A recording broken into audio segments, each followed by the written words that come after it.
we would like to introduce the inspection process using RICOH Work Inspection Camera SC-20.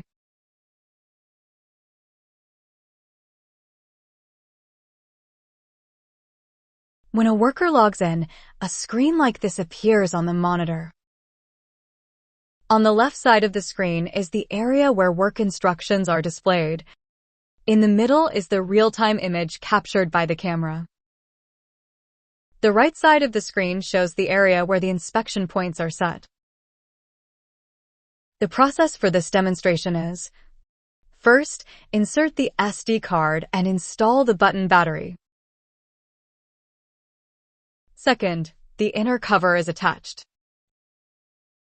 Finally, the outer cover is attached. Now we will start the inspection and assemble the product. When you start, the first step, where the SD card is to be inserted, is marked in red. If it is set correctly, the next point for the button battery will be marked in red.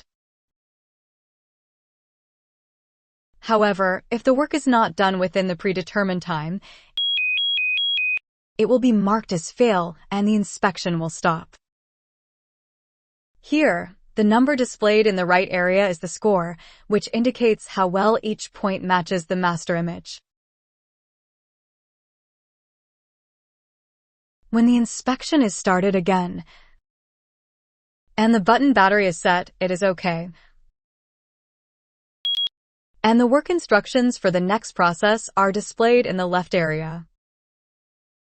The inner cover is attached according to the work instructions. If SC-20 is judged okay, work instructions for attaching the outer cover, the last step, will be displayed.